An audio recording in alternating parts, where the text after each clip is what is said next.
Olá, seja muito bem-vindo a mais um Grande Julgamentos.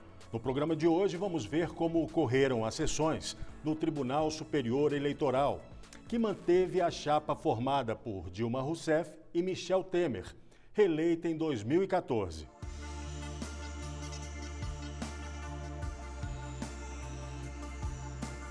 À época do julgamento, junho de 2017, Dilma Rousseff já havia sofrido o impeachment, tendo o então vice assumido a presidência da República. No TSE foram 4 as ações que pediam a cassação da chapa, por abuso dos poderes político e econômico, todas apresentadas pelo PSDB e pela coligação Muda Brasil. Por maioria, os ministros da Corte decidiram não cassar a chapa e, consequentemente, o mandato de Michel Temer. Vamos ver como foi o julgamento. O relator, ministro Herman Benjamin, adiantou que votaria pela improcedência da ação de investigação judicial eleitoral 1547. Dentro da sistemática que nós adotamos aqui no TSE, eu já informei aos eminentes ministros que eu estou julgando improcedente esta ação eleitoral. O que significaria dizer que os eminentes advogados inscritos especificamente para esta ação, possivelmente dispensariam a sustentação oral. Portanto, mas seria importante consultá-los. Estão dispensados, em princípio, o doutor Claudismar Zupiroli e doutor Murilo Oliveira Leitão. Portanto, essa questão, portanto, está resolvida. A ação de investigação judicial eleitoral 1547, julgada improcedente. É isso, não, ministro?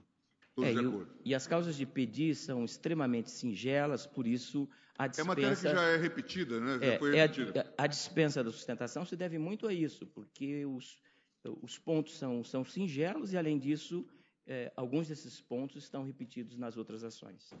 Ele prosseguiu com o relatório. No que diz respeito aos fatos configuradores dos vícios apontados, os representantes descrevem como abuso de poder político as seguintes condutas. Primeiro, desviar a finalidade de pronunciamentos oficiais. Segundo, manipular a divulgação de indicadores socioeconômicos. Terceiro, usar indevidamente prédios e equipamentos públicos para a realização de atos próprios de campanha. Em seguida, veicular publicidade institucional em período vedado. Quanto ao abuso de poder econômico, os representantes apresentam os seguintes argumentos fáticos. Primeiro, realização de gastos de campanha em valor que extrapola o limite informado.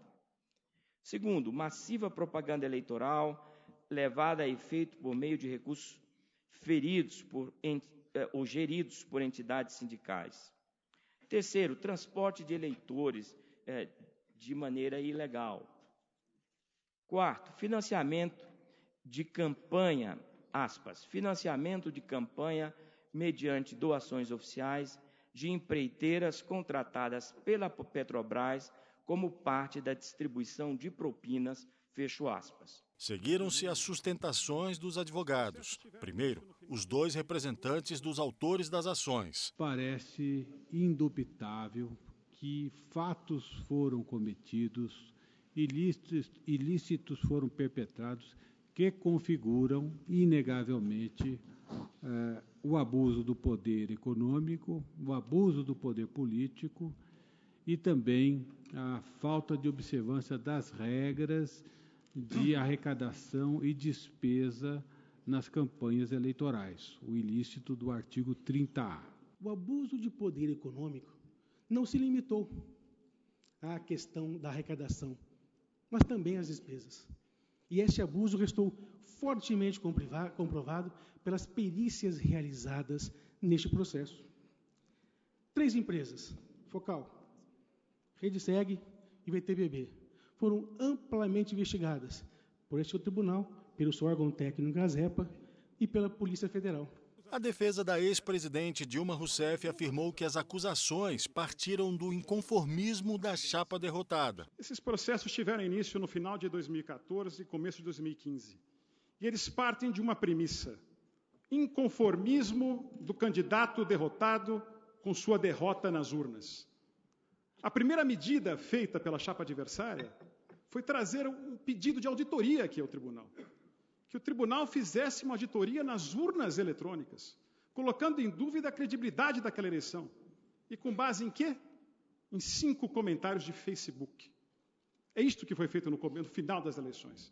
O tribunal, por óbvio, arquivou, porque aquela acusação era absolutamente infundada. Um dos advogados do ex-presidente Michel Temer afirmou que não havia qualquer comprovação das acusações imputadas. E qual o fato, ministro Gilmar Mendes, constante na inicial que dá ensejo a toda essa discussão, ministro Napoleão? Abre aspas. O que diz a inicial, como foi mencionado já no relatório. Recebimento de doações oficiais de empreiteiras contratadas pela Petrobras como parte da alegada distribuição de propinas. Ou bem, ministro Fux, este fato é específico e pode ser considerado, ou seja, é um fato que se refere a um dado concreto. Houve recursos de empreiteiras que foram repassados à campanha a partir de propinas da Petrobras. Ou este fato é concreto, concretamente considerado, e, portanto, pode ser julgado, ou ele é uma afirmação genérica, como parece crer o parecer do Ministério Público, que a partir deste fato é possível concluir que toda e qualquer desvio ou financiamento ilegal ocorrido na campanha decorreria deste fato, desta imputação. Ou bem, esta imputação é específica e, portanto, ela deve ser provada, ou ela é genérica e não pode ser conhecida. Não é possível uma imputação genérica, uma ligação genérica na inicial. E, portanto, temos que considerar este fato como especificamente ele o é. E o que decorre da instrução probatória? Que não foi provado este fato. O próprio Ministério Público assevera em seu parecer. O outro advogado do então presidente da República seguiu na mesma linha de argumentação. Acrescentou ainda que a análise das prestações de conta de Temer e Dilma deveria ser feita em separado. Nenhuma testemunha, vou repetir, nenhuma testemunha que disse que houve pagamento de propina ou doação ilegal na campanha de 2014. Nenhuma. O único que disse, desdisse depois para não perder os benefícios da colaboração. Não é possível, esses delatores disseram que houve em 2012, 2010, 2008, 2006, mas não é possível que o presidente Michel Temer pague uma conta da história da corrupção no Brasil. Estamos aqui avaliando 2014. E em 2014 não houve provas e não há absolutamente nenhuma doação ilegal possível de ser sancionada nessa corte. Por fim, meu tempo está acabando. A tese da separação, tal qual todos os nossos argumentos, não contraria em absolutamente nenhuma decisão dessa Corte. Essa Corte já decidiu cassação de governador, aliás, há menos de um mês decidiu o governador de Amazonas. Ocorre, ministro Napoleão, Vossa Excelência foi o relator daquele caso, não houve alegação pelo vice-governador de que ele não praticou a conduta. Aliás, em todos os precedentes pesquisados, nunca um vice alegou que não praticou a conduta. Por outro lado, no nosso caso, isso é matéria de defesa. Desde a primeira manifestação nossa no processo foi dito, o presidente Michel Temer não praticou nenhuma conduta ilegal, que é, ao final, inclusive, a conclusão do Dr. Nicolau e do Ministério Público. No próximo bloco, você vai conhecer o parecer do Ministério Público, o voto do relator e o entendimento dos demais ministros. Não saia daí, a gente volta já.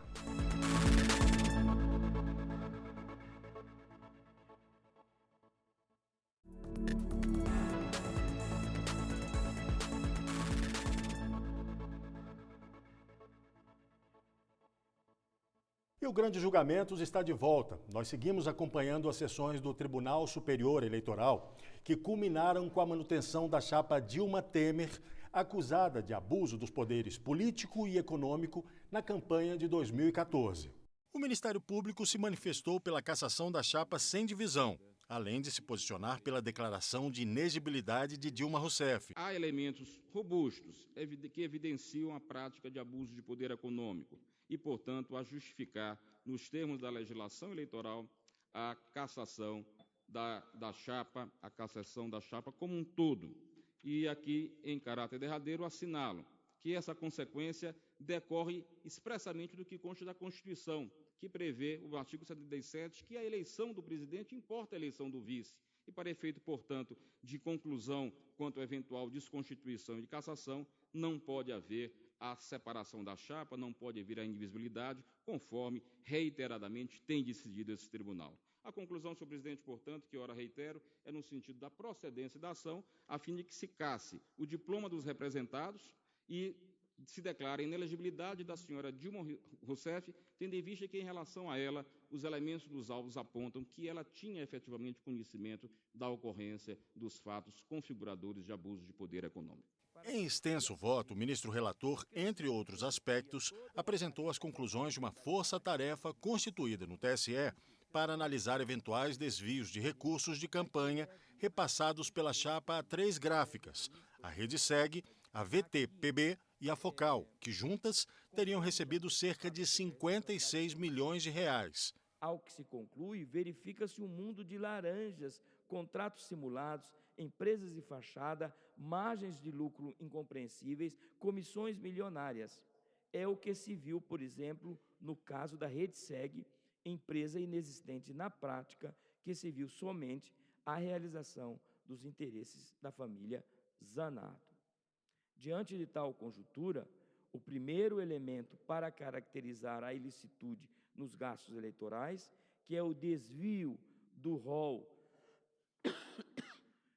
de dispêndios permitidos na lei, está devidamente comprovado pelo conjunto probatório. Os serviços de tais empresas constituem verdadeira cortina de fumaça, com a criação de uma série de artifícios formais que buscam sustentar uma aparência de legalidade, facilmente afastada por um mínimo de investigação. E aqui foi um mínimo de investigação, embora profunda.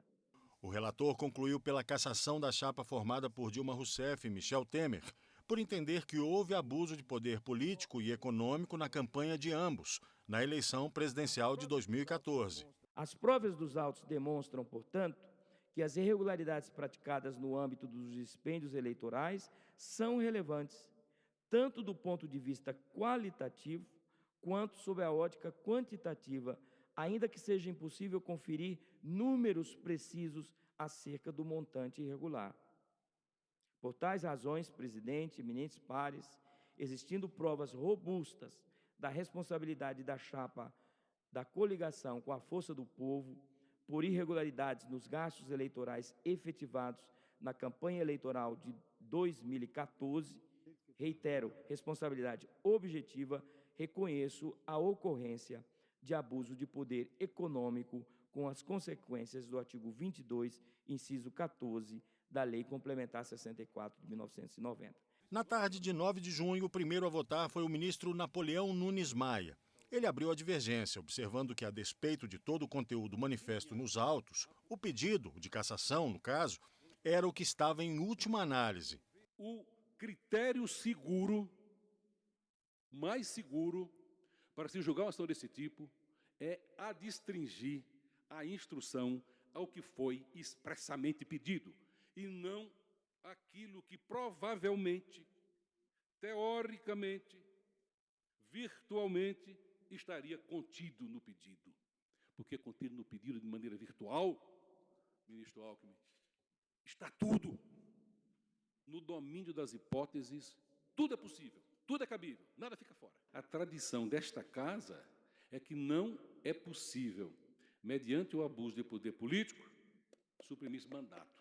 O ministro Admar Gonzaga também divergiu do relator e julgou improcedentes as ações. Para ele, não foi possível afirmar que houve repasses oriundos de propinas da Petrobras à campanha de 2014 e disse que não há provas concretas de que as doações feitas por empresas têm origem ilegal. Entendo que as matérias trazidas com as iniciais não contemplam os ilícitos alusivos ao alegado recebimento de recursos de campanha não contabilizados, a suposta compra de apoio político e a noticiada existência de movimentação de recursos no exterior. Igualmente, não se vê na delimitação da causa de pedir apenas pedido genérico de cópias da Operação Lava Jato no Supremo Tribunal Federal. Embora sejam fatos gravíssimos que merecem ampla apuração em sede própria, entendo que eles não podem ser transpostos para o julgamento da presente demanda em homenagem à regra da congruência, da necessidade de estabilização das demandas e a necessária limitação temporal do direito de provocar a jurisdição eleitoral. Com o devido respeito dos que entendam em sentido contrário, quando as partes vão a juízo, elas definem a matéria sobre a qual se pleiteia a prestação jurisdicional, não cabendo ao órgão jurisdicional aderir, de antemão, a uma das narrativas fáticas ou mesmo aceitar a ampliação do objeto do feito. Assim agindo, o magistrado sai de sua posição de desinteressado e corre sérios riscos de se vincular psicologicamente à pretensão de uma das partes, de que pode acarretar o comprometimento do magistrado e a mácula ao princípio do juiz natural. Ainda que a tese da representante seja plausível, presumível até, não se pode afirmar categoricamente que recursos saíram ilicitamente de contratos com a Petrobras, foram repassados a partidos políticos, aportaram necessariamente na campanha de 2014. Esses três elementos conjugados não é possível afirmar para esse período eleitoral. Essa conclusão somente seria viável por meio do uso da presunção e de regras de experiência, para se assentar, por exemplo, que se os partidos receberam os recursos, se-lo-ia para fins eleitorais e de campanha, as quais são rechaçadas pela jurisprudência dessa Corte em matéria de abuso de poder. E cito vários precedentes em meu voto. Não se trata aqui de legar valor à prova testemunhal ou mesmo aplicar a ressalva do artigo 16 do parágrafo 4º da Lei 2.850 de 2013, cuja aplicação é restrita à esfera criminal, mas de assentar que não há nos depoimentos colhidos prova robusta, segura, inconteste ou mesmo indícios harmônicos e concordantes, no sentido de que os recursos enviados da Petrobras compuseram doações oficiais das empresas à campanha eleitoral dos representados. Esclareço, mais uma vez, que o exame do feito no presente tópico se restringe ao quanto narrado nas exordiais, na parte atinente ao suposto financiamento oficial de campanha. Votando com a divergência, o ministro Tarcísio Vieira ponderou que existem práticas que devem ser apuradas, além da justiça eleitoral. A mensagem que surge, eminente presidente, desse julgamento histórico é que estamos diante, sim, de fatos gravíssimos que devem ser apurados pelas esferas competentes, pois a sociedade e a democracia necessitam de mecanismos de aperfeiçoamento, etc. É confortante, na linha do que disse o ministro Napoleão, notar que essas práticas já vêm sendo objeto de forte atuação estatal, a exemplo do que vem ocorrendo na Operação Lava Jato, com envolvimento sério e coordenado de órgãos policiais, do Ministério Público e de outros entes de fiscalização, bem como do próprio Poder Judiciário, com destaque para o labor incansável da Suprema Corte do país. Com essas considerações, pedindo vênia pela extensão do voto, eu acolho a preliminar de ampliação da causa de pedir, rejeito todas as demais preliminares e, no mérito, julgo totalmente improcedentes as ações. É como voto. E no próximo bloco você vai ver os votos dos ministros Luiz Fux e Rosa Weber, que empataram o placar, e a conclusão desse julgamento histórico. Não saia daí, o Grande Julgamentos volta já.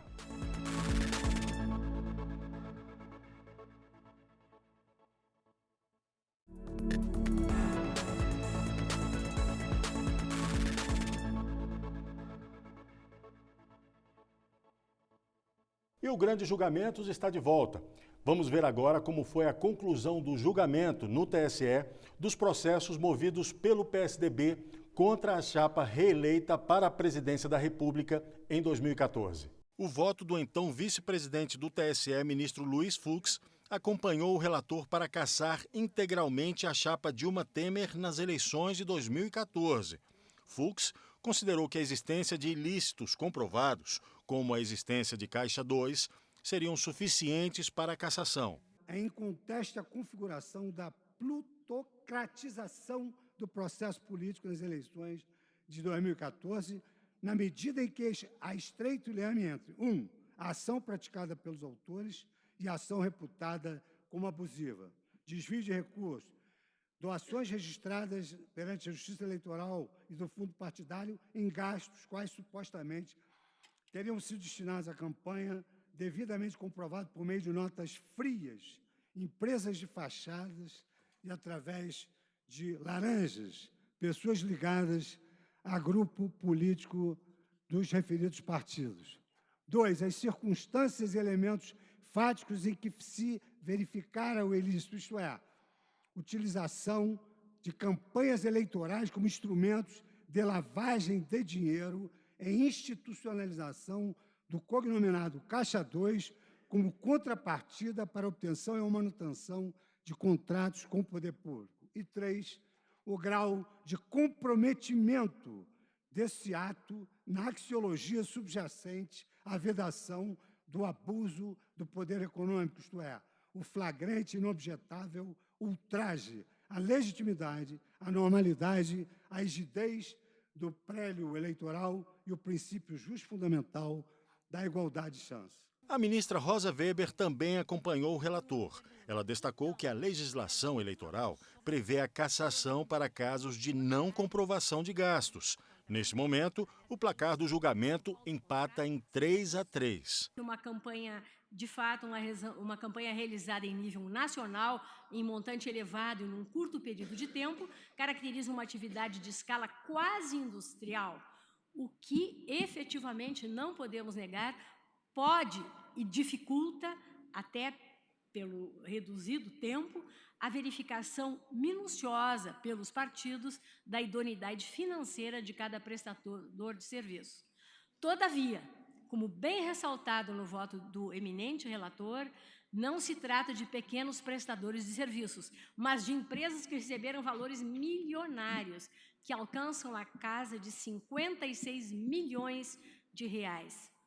Natural que tanto maior o valor a ser pago, maior aumente o grau de cuidado na verificação da integridade do prestador e da real prestação de serviços. Ficou evidenciado, na minha visão, que a campanha não se desincumbiu da efetiva comprovação destes gastos.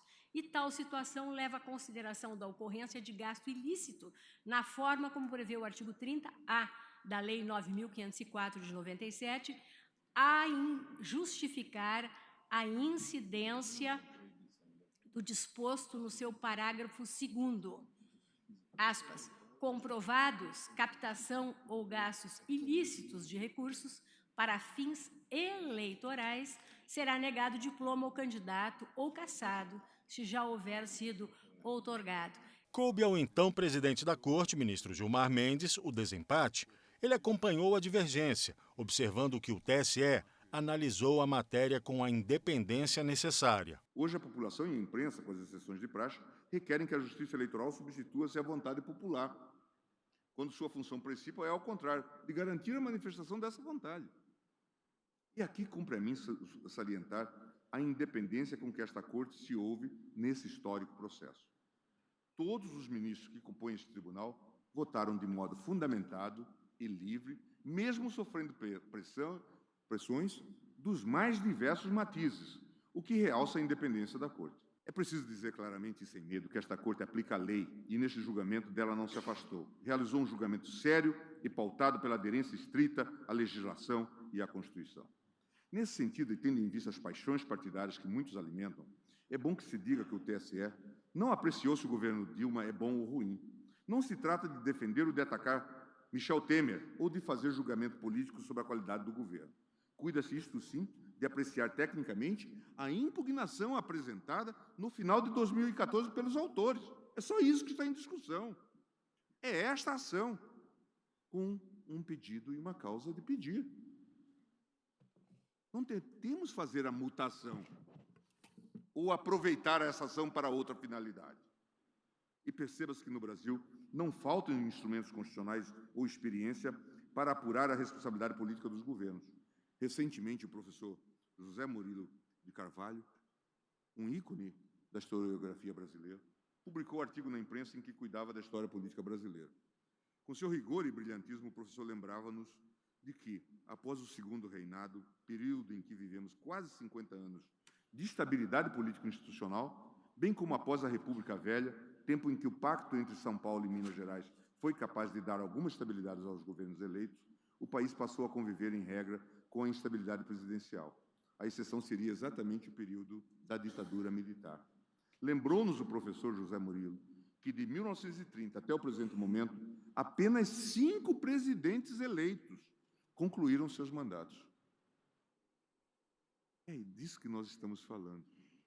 Nós não podemos colocar essa conquista de estabilidade em risco. Dutra, Juscelino, Sarney, Fernando Henrique e Lula.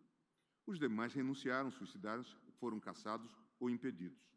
Se considerado o período da Constituição de 88, metade dos presidentes eleitos foram submetidos e punidos por meio do impeachment, como já disse. Poucos dias antes do início deste julgamento, concedi entrevista em que afirmei que o sistema político e a imprensa em geral não deveriam esperar do TSE uma solução para a crise política, pois este não é o papel da Corte. Decisões judiciais são, via de regra, de natureza binária. Imaginar que um sim ou não emitido pelo TSE seria capaz de responder aos nossos graves problemas seria ou delírio de grandeza ou total irresponsabilidade. Não há respostas simples para problemas complexos. A crise política pela qual passamos demanda soluções complexas, que certamente esta Corte não pode dar. E o Grande Julgamentos fica por aqui. Você pode assistir a este ou outros programas pela internet. O nosso endereço é tvjustiça.jus.br ou também pelo YouTube. O nosso canal é TV Justiça Oficial. Até o próximo programa. Tchau.